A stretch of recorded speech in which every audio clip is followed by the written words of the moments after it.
Double murder, ಒಂದಲ್ಲ ಎರಡಲ್ಲ, ಜೋಡಿ ಕೊಲೆ, ಡಬಲ್ ಮರ್ಡರ್. ವೈದ್ಯೋ ನಾರಾಯಣೋ ಹರಿಹಿ ಅಂತ ಹೇಳ್ತಾರೆ. ಅಂದ್ರೆ ವೈದ್ಯರು, ಡಾಕ್ಟರ್ಗಳು ಸಾಕ್ಷಾತ್ ಆ ಭಗವಂತನಿಗೆ ಸಮಾನ. ಇಲ್ಲೊಬ್ಬ ಡಾಕ್ಟರ್ ಸ್ವತಃ ಇಬ್ಬರು ವಯಸ್ಸಾದಂತಹ ವ್ಯಕ್ತಿಗಳಿಗೆ ಇಂಜೆಕ್ಷನ್ ಅನ್ನು ಕೊಟ್ಟು ಅವರನ್ನ ಪರಲೋಕಕ್ಕೆ ಅಂದ್ರೆ ಯಮಲೋಕಕ್ಕೆ ಕಳಿಸ್ಬಿಟ್ಟಿದ್ದಾನೆ. ಟ್ರೀಟ್ಮೆಂಟ್ ನೆಪದಲ್ಲಿ ಬಂದಂತಹ ಈ ಐನಾತಿ ಏನ್ ಮಾಡ್ತಾನೆ ಅಂತಂದ್ರೆ ಓವರ್ ಡೋಸ್ ಇಂಜೆಕ್ಷನ್ ಅನ್ನ, ಅನಸ್ತೇಷಿಯಾ ಇಂಜೆಕ್ಷನ್ ಅನ್ನ ಅವರಿಗೆ ನಿರಂತರವಾಗಿ ಕೊಡೋದಕ್ಕೆ ಪ್ರಾರಂಭ ಮಾಡ್ತಾನೆ.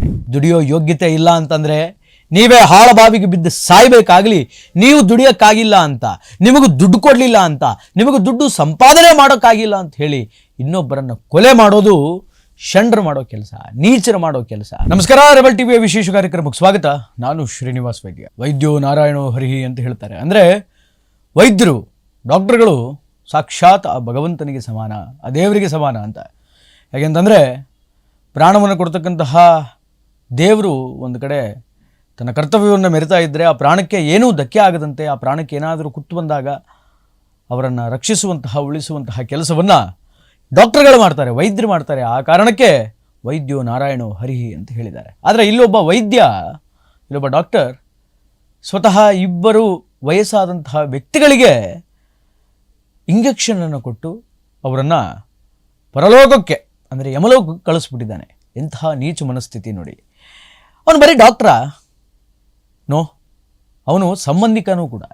ಹೆಂಗೆ ಸಂಬಂಧಿಕ ಅಂತಂದರೆ, ಏನು ಈ ಫೋಟೋದಲ್ಲಿ ಕಾಣ್ತಾ ಇದ್ದಾರಲ್ಲ ಇಬ್ಬರು ವಯಸ್ಸಾದವರು, ಈ ವಯಸ್ಸಾದವರು ಬೇರೆ ಯಾರೂ ಅಲ್ಲ, ಆ ಡಾಕ್ಟರಿನ ದೊಡ್ಡಪ್ಪ ಮತ್ತು ದೊಡ್ಡಮ್ಮ. ಮೂಲತಃ ಭದ್ರಾವತಿಯ ಓಲ್ಡ್ ಟೌನಲ್ಲಿ ಇನ್ಸಿಡೆಂಟ್ ನಡೆದಿದೆ. ಈತನ ಹೆಸರು ಡಾಕ್ಟರ್ ಮಲ್ಲೇಶ್ ಅಂತ ಹೇಳಿಬಿಟ್ಟು ಈತ ಮಾಡಬಾರ್ದು ಅನಾಚಾರಗಳನ್ನೆಲ್ಲ ಮಾಡಿ ಮೈ ತುಂಬ ಸಾಲ ಮಾಡ್ಕೊಂಡ್ಬಿಟ್ಟಿದ್ದ. ಮೈ ತುಂಬ ಸಾಲ ಅಂದ್ರೇನು, ಲಕ್ಷಾಂತರ ರೂಪಾಯಿ ಸಾಲ ಮಾಡ್ಕೊಂಡಿದ್ದ. ಓದ್ಕೊಂಡಿದ್ದಾರೆ, ಚೆನ್ನಾಗಿ ಓದ್ಕೊಂಡಿದ್ದ, ಒಳ್ಳೆ ಉದ್ಯೋಗದಲ್ಲಿದ್ದ. ಇವತ್ತು ಡಾಕ್ಟರ್ ಆಗಬೇಕು ಅಂತಂದರೆ ತಪಸ್ಸು ಮಾಡಬೇಕು ಓದೋದಕ್ಕೆ. ಹಗಲು ರಾತ್ರಿ, ಹಗಲು ರಾತ್ರಿ, ಹಗಲು ರಾತ್ರಿ, ವರ್ಷ ಪೂರ್ತಿ ಓದಿ ಡಾಕ್ಟರ್ ಆಗ್ತಾರೆ. ಡಾಕ್ಟ್ರಾಗಿ ಆ ಕಾರ್ಯವನ್ನು ಮಾಡ್ತಾ ಮಾಡ್ತಾ ಮಾಡ್ತಾ ಜನಗಳ ಕಷ್ಟಗಳಿಗೆ ಸ್ಪಂದಿಸ್ತಾ ತಮ್ಮ ಜೀವನವನ್ನು ಸಾಗಿಸ್ತಾರೆ, ಹೆಸರು ಗಳಿಸ್ತಾರೆ, ಹಣ ಗಳಿಸ್ತಾರೆ, ಎಲ್ಲವೂ ಆಗುತ್ತೆ. ಅದು ಒಂದು ಸಂಪೂರ್ಣ ಬದುಕನ್ನು ಕಟ್ಟಿಕೊಳ್ಳುವಂತಹ ಪ್ರಕ್ರಿಯೆ ರೀ ಅದು. ಅಂತಹ ಒಂದು ಡಾಕ್ಟರ್ ವಿದ್ಯೆಯನ್ನು ಪಡೆದುಕೊಂಡಂತಹ, ವೈದ್ಯಕೀಯ ವಿದ್ಯೆಯನ್ನು ಪಡೆದುಕೊಂಡಂತಹ ಈ ಡಾಕ್ಟರ್ ಮಲ್ಲೇಶ್ ತನ್ನ ವೃತ್ತಿಯನ್ನು ಎಷ್ಟು ಅದ್ಭುತವಾಗಿ ಮಾಡ್ಕೊಂಡು ಹೋಗಿದ್ದಿದ್ರೆ ಚೆನ್ನಾಗಿರ್ತಿತ್ತು. ಆದರೆ ಗೊತ್ತಿಲ್ಲ, ಸಾಲ ಸೋಲ ಮಾಡ್ಕೊಂಡ, ಅದೇನು ದುಶ್ಚಟಗಳಿತ್ತು, ಅದೇನು ಹಣದ ಅವಶ್ಯಕತೆ ಇತ್ತು ಗೊತ್ತಿಲ್ಲ. ಸಾಲ ಸೋಲ ಮಾಡ್ಕೊಂಡಂತಹ ಈ ಮಹಾನುಭಾವ ಭದ್ರಾವತಿಯಲ್ಲಿರ್ತಕ್ಕಂತಹ ಅವರ ದೊಡ್ಡಪ್ಪ ಮತ್ತು ದೊಡ್ಡಮ್ಮ, ದೊಡ್ಡಪ್ಪ ಚಂದ್ರಪ್ಪ ಅಂತ ಹೇಳಿ, ದೊಡ್ಡಮ್ಮ ಜಯಮ್ಮ ಅಂತ ಹೇಳಿ, ಇವ್ರ ಹತ್ರಕ್ಕೆ ಬಂದು ಹತ್ರ ಒಂದು 15 ಲಕ್ಷ ರೂಪಾಯಿ ದುಡ್ಡನ್ನು ಕೇಳ್ತಾನೆ. 15 lakhs ಕೊಡಲ್ಲ ಅಂತ ಹೇಳಿ ಕಳಿಸ್ತಾರೆ ಇವ್ರು ದೊಡ್ಡಪ್ಪ ದೊಡ್ಡಮ್ಮ. ಯಾಕೆಂತಂದರೆ ಇವನು ಮಾಡೋ ನೀಚ ಕೆಲಸ, ಹಲ್ಕಾ ಕೆಲಸ ಎಲ್ಲ ಅವ್ರಿಗೆ ಗೊತ್ತಿರುತ್ತೆ. ಯಾರು ತಾನೇ ದುಡ್ಡು ಕೊಡ್ತಾರೆ ಹೇಳ್ರಿ? ಒಂದು ದುಡ್ಡನ್ನು ತೆಗೆದುಕೊಂಡು ಸಾಲ ತೀರಿಸ್ತೀನಿ, ಮತ್ತೊಂದು ಮಾಡ್ತೀನಿ, ಅದು ಮಾಡ್ತೀನಿ, ಇದು ಮಾಡ್ತೀನಿ ಅಂತ ಹೇಳಿಬಿಟ್ಟು ಆ ದುಡ್ಡಲ್ಲಿ ಇನ್ನಷ್ಟು ಅನಾಚಾರಗಳನ್ನು ಮಾಡ್ತಾ ಇರುವಂತಹ ವಿಚಾರ ಮನೆಯವರಿಗೆ, ದೊಡ್ಡವರಿಗೆ ಗೊತ್ತಾದಾಗ ಯಾರು ತಾನೇ ದುಡ್ಡು ಕೊಡೋಕ್ಕೆ ಸಿದ್ಧ? ಯಾರು ತಾನೇ ದುಡ್ಡು ಕೊಡ್ತಾರೆ? ಆದ್ದರಿಂದ ಇವರು ಕೂಡ ದುಡ್ಡು ಕೊಡಲ್ಲ ಅಂತ ಹೇಳಿದ್ದಾರೆ. ಆ್ಯಕ್ಚುಲಿ ಈ ಕಿತ್ತೋದ ಡಾಕ್ಟ್ರಿಗೆ ತಂದೆ ತಾಯಿಗಳಿದ್ದಾರೆ. ಅವ್ರು ಕಪ್ಪಾಳ ಹೊಡೆದು ಇವನ್ನ ಮನೆ ಬಿಟ್ಟು ಹೊರಗೆ ಹಾಕಿದ ಮೇಲೆ ಪಾಲಾಕ್ಷಪ್ಪ ಅಂತ ಇವ್ರ ತಂದೆಯ ಹೆಸರು, ಈ ಡಾಕ್ಟ್ರ್ ತಂದೆಯ ಹೆಸರು, ಆಯಿತಾ? ಇವ್ರ ತಂದೆ ಕೊಡಲ್ಲ ಅಂದಿದ್ದಕ್ಕೆ ಇವನು ಇವ್ರ ಹತ್ರಕ್ಕೆ ಹೋಗಿ ಕೇಳಿದ್ದಾನೆ. ಇವ್ರ ಮಕ್ಕಳ ಬೇರೆ ಊರಲ್ಲೆಲ್ಲೋ ಇದ್ದಾರೆ ಪಾಪ, ದುಡ್ಕೊಂಡು ತಿನ್ನೋದಕ್ಕಂತ ಅವರು ಹೋಗಿದ್ದಾರೆ. ಇವರಿಬ್ಬರೇ ದಂಪತಿಗಳಿಬ್ಬರೇ ಮನೆಯಲ್ಲಿರೋರು. ಹತ್ರ ಹೇಳಬೇಕು ಅಂತಂದರೆ ಚಂದ್ರಪ್ಪ ಅವರಿಗೆ ಒಂದು 80 ವರ್ಷ ವಯಸ್ಸು ದಾಟಿತ್ತು. ಇನ್ನು ಇವರಿಗೂ ಒಂದು 69 ವಯಸ್ಸಿತ್ತು, ಜಯಮ್ಮ ಅವರಿಗೆ, ಈ ದಂಪತಿಗಳಿಗೆ 69, 70 ಆಸುಪಾಸಿನಲ್ಲಿದ್ದರು. ಆದ್ದರಿಂದ ಏನೋ ಒಂದು ಸ್ವಲ್ಪ ಮನೆಯಲ್ಲಿ ಸಮಸ್ಯೆ ಆದಾಗ, ಆರೋಗ್ಯದ ಸಮಸ್ಯೆ ಆದಾಗ ತಮ್ಮನ ಮಗ ಅಲ್ವಾ, ಡಾಕ್ಟರ್ ಅಲ್ವಾ ಅಂತ ಯಾವಾಗಲೂ ಇವನನ್ನೇ ಕನ್ಸಲ್ಟ್ ಮಾಡ್ತಿದ್ರು. ಇವನೇ ಬಂದು ಟ್ರೀಟ್ಮೆಂಟ್ ಕೊಡ್ತಿದ್ದ. ಹಾಗೆ ಟ್ರೀಟ್ಮೆಂಟ್ ನೆಪದಲ್ಲಿ ಬಂದಂತಹ ಈ ಐನಾತಿ ಏನು ಮಾಡ್ತಾನೆ ಅಂತಂದರೆ ಓವರ್ ಡೋಸ್ ಇಂಜೆಕ್ಷನನ್ನು, ಅನಸ್ತೇಷಿಯಾ ಇಂಜೆಕ್ಷನನ್ನು ಅವರಿಗೆ ನಿರಂತರವಾಗಿ ಕೊಡೋದಕ್ಕೆ ಪ್ರಾರಂಭ ಮಾಡ್ತಾನೆ. ಏನು ಅನಸ್ತೇಷಿಯಾ ಇಂಜೆಕ್ಷನ್? 50/50 ಇಂಜೆಕ್ಷನ್ ರೀ ಅದು, ಅನಸ್ತೇಷಿಯಾ ಇಂಜೆಕ್ಷನ್ನು. ಆ ಇಂಜೆಕ್ಷನನ್ನು ನಿರಂತರವಾಗಿ ಅವರಿಗೆ ಕೊಡೋದಕ್ಕೆ ಪ್ರಾರಂಭ ಮಾಡ್ತಾನೆ. ಇಂಜೆಕ್ಷನ್ ಕೊಟ್ಟು ಕೊಟ್ಟು ಕೊಟ್ಟು ಕೊಟ್ಟು ಯಾವುದೇ ರೀತಿಯ ಗಾಯಗಳೇ ಇಲ್ಲದೆ ಕೇವಲ ಒಂದು ಸಿರಿಂಜಿನಿಂದ, ಒಂದೇ ಒಂದು ಸಿರಿಂಜಿನಿಂದ ಆ ಇಬ್ಬರ ಪ್ರಾಣವನ್ನು ತೆಗೆದುಬಿಡ್ತಾನೆ. ಯಾರಿಗಾದರೂ ಮನಸ್ಸು ಬರುತ್ತೇನ್ರಿ? ಯಾರಿಗಾದರೂ ಮನಸ್ಸು ಬರುತ್ತಾ? ರಕ್ತ ಸಂಬಂಧಿಗಳನ್ನು, ದೊಡ್ಡಪ್ಪ ರೀ, ದೊಡ್ಡಪ್ಪ ದೊಡ್ಡಮ್ಮನ್ನ ಕೊಲ್ಲೋದಕ್ಕೆ ಮನಸ್ಸು ಬರುತ್ತಾ ಅಂತ, ಜಸ್ಟ್ ಬಿಕಾಸ್ ಆಫ್ ಮನಿ. ತಪ್ಪೇನೋ, ಅವರು ಹಣ ಕೊಡಲ್ಲ ಅಂದಿದ್ದಕ್ಕೆ ತಪ್ಪೇನೋ, ಅವ್ರದ್ದೇನೋ ಒಂದು ಅವಶ್ಯಕತೆ ಇತ್ತು, ಅವ್ರಿಗೆ ಯಾವುದಕ್ಕೋ ಬೇಕಾಗಿತ್ತು, ಅವರಿಗೂ ವಯಸ್ಸಾಗಿತ್ತು, ಮುಂದೆ ರೋಗ ರುಜಿನಿ, ಮತ್ತೊಂದು ಮಗದೊಂದು, ಅವ್ರ ಮಕ್ಕಳ ಲೈಫು, ಮೊಮ್ಮಕ್ಕಳ ಮದುವೆ ಇತ್ಯಾದಿ ಕೆಲಸಗಳಿಗೆ ಅಂತ ಹೇಳಿ ಅದನ್ನು ತೆಗೆದಿಟ್ಕೊಂಡಿದ್ರೇನೋ ಗೊತ್ತಿಲ್ಲ. ಕೊಡಲ್ಲ ಅಂದ ಮಾತ್ರಕ್ಕೆ ಇಂಜೆಕ್ಷನ್ ಕೊಟ್ಟು ಅವ್ರನ್ನ ಸಾಯಿಸ್ಬಿಡೋದ? ಎಲ್ಲಿಗೆ ಹೋಗ್ತಾ ಇದೆ ಸಮಾಜ? ವಾಟ್ ನಾನ್ಸೆನ್ಸ್ ಇದಲ್ಲ, ನಾನ್ಸೆನ್ಸ್ ಅನ್ಸಲ್ವಾ ಇದೆಲ್ಲ? ಈ ನೀಚ, ಈ ಮಲ್ಲೇಶ ದೊಡ್ಡಪ್ಪ ದೊಡ್ಡಮ್ಮಂದ್ರಿಗೆ ನಿರಂತರವಾಗಿ ಇಂಜೆಕ್ಷನನ್ನು ಕೊಟ್ಟು, ಅನಸ್ತೇಷಿಯಾ ಇಂಜೆಕ್ಷನನ್ನು ಕೊಟ್ಟು ಅವರನ್ನು ಕೊಲೆ ಮಾಡಿಬಿಡ್ತಾನೆ. ಡಬಲ್ ಮರ್ಡರ್, ಒಂದಲ್ಲ ಎರಡಲ್ಲ, ಜೋಡಿ ಕೊಲೆ, ಡಬಲ್ ಮರ್ಡರ್. ಇದನ್ನು ಮಾಡಿದ ಮೇಲೆ ಏನೋ ಅಲ್ಲೋ ಇಲ್ಲೋ ತಲೆ ಮರೆಸ್ಕೊಂಡಿರ್ತಾನೆ. ಇವ್ರ ಮಕ್ಕಳು ಇರ್ತಾರಲ್ಲ, ಅಂದರೆ ಈ ವಯಸ್ಸಾದಂತಹ ದಂಪತಿಗಳ ಮಕ್ಕಳು, ಅವ್ರು ಏನು ಮಾಡ್ತಾರೆ ಅಂತಂದರೆ ನಿರಂತರವಾಗಿ ಇವರು ಫೋನ್ಗಳಿಗೆ ಫೋನನ್ನು ಮಾಡೋದಕ್ಕೆ ಪ್ರಾರಂಭ ಮಾಡ್ತಾರೆ. ಆದರೆ ಫೋನ್ ಎತ್ತಲ್ಲ. ಎದ್ದೇ ಇರ್ತಕ್ಕಂತಹ ಸಂದರ್ಭದಲ್ಲಿ ಸ್ಥಳದಲ್ಲಿ ಆಸುಪಾಸಿನ ಮನೆಯವರು, ಅಕ್ಕಪಕ್ಕ ಮನೆಯವರು, ಸ್ಥಳದಲ್ಲಿರ್ತಕ್ಕಂಥ ಸ್ಥಳೀಯರಿಗೆ ಫೋನ್ ಮಾಡಿ, ಯಾಕೋ ನಮ್ಮ ಅಪ್ಪ ಅಮ್ಮ ಫೋನ್ ಎತ್ತಾ ಇಲ್ಲ, ನನಗೆ ತುಂಬ ಗಾಬರಿ ಆಗ್ತಾ ಇದೆ, ನಮಗೆಲ್ಲ ಒಂದು ಸ್ವಲ್ಪ ಮನೆ ಹತ್ರಕ್ಕೆ ಹೋಗಿ ನೋಡ್ಕೊಂಡು ಬರ್ತೀರಾ ಅಂತ ಸ್ಥಳೀಯರಿಗೆ ಹೇಳ್ತಾರೆ. ಆಗ ಸ್ಥಳೀಯರು ಮನೆ ಹತ್ರಕ್ಕೆ ಹೋದಾಗ ಅವರಿಗೊಂದು ಬಿಗ್ ಶಾಕ್ ಆಗಿರುತ್ತದೆ. ಏನು ಅಂತಂದರೆ, ಜೀವಂತವಾಗಿದ್ದಂತಹ ಈ ಇಬ್ಬರು ದಂಪತಿಗಳು ಶವವಾಗಿ ಮಲಗಿದ್ದು.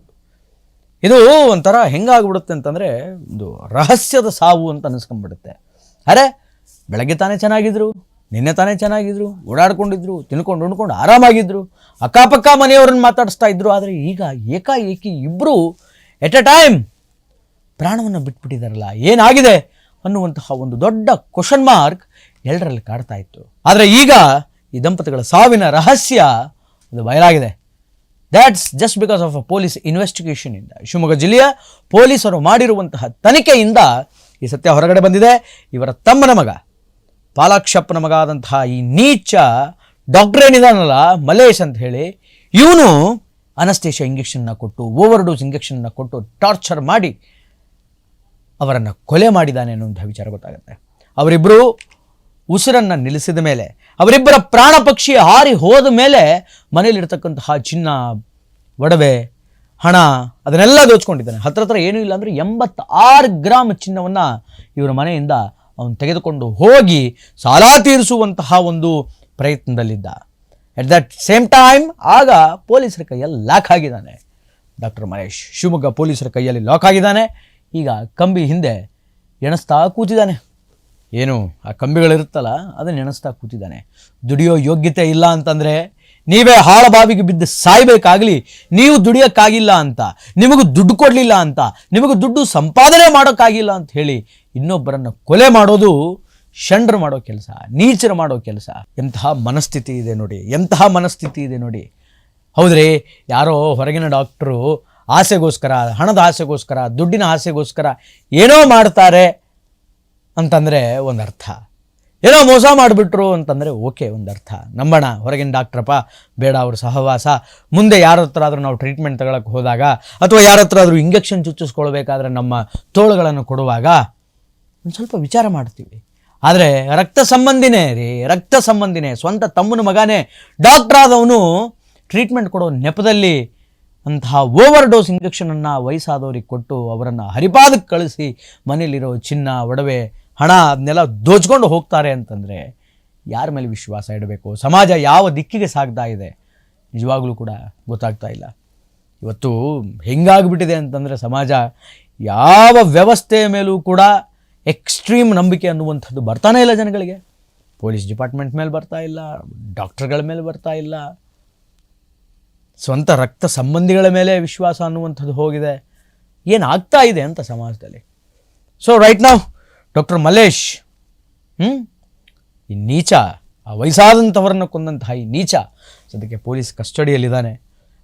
ಬಹಳ ರಹಸ್ಯವಾಗಿದ್ದಂತಹ ಇವರ ಸಾವಿನ ಗುಟ್ಟು ಈಗ ಬಯಲಾಗಿದೆ. ಆ ಸಾವಿನ ಗುಟ್ಟು ಈಗ ರಟ್ಟಾಗಿದೆ.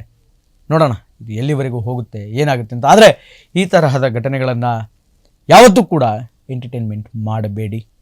ನಿಮಗೆ ಗುರುತು ಪರಿಚಯ ಇರೋರ ಹತ್ರನೇ ನೀವು ಟ್ರೀಟ್ಮೆಂಟ್ ತೆಗೆದುಕೊಳ್ಳಿ. ಮನೆಯಲ್ಲೇ ಯಾರೋ ಇದ್ದಾರೆ ಅಂತ ಹೇಳಿ, ಮನೆಯಲ್ಲೇ ಒಳ್ಳೆ ಡಾಕ್ಟ್ರ್ ಇದ್ದಾರೆ ಅಂತ ಹೇಳಿ ಅವರ ಮನಸ್ಸಿನಲ್ಲಿ ನಂಜು ತುಂಬಿದ್ದಿದ್ರೆ ಏನ್ರಿ ಮಾಡ್ತೀರಿ? ವಿಷ ತುಂಬಿದ್ರೆ ಏನ್ರಿ ಮಾಡ್ತೀರಿ? ಆದ್ದರಿಂದ ಒಂದು ಸ್ವಲ್ಪ ಜಾಗೃತರಾಗಿರೋದು ಒಳ್ಳೆಯದು. ಅದು ನಮ್ಮ ಜೀವವನ್ನು ಉಳಿಸುತ್ತೆ. ಇದು ಒಟ್ಟಾರೆಯಾಗಿ ಇವತ್ತಿನ ವಿಶೇಷ. ನಿರಂತರ ಸುದ್ದಿಗಾಗಿ ನೋಡ್ತಾ ಇರಿ ರೆಬೆಲ್ ಟಿವಿ. ನಮಸ್ಕಾರ.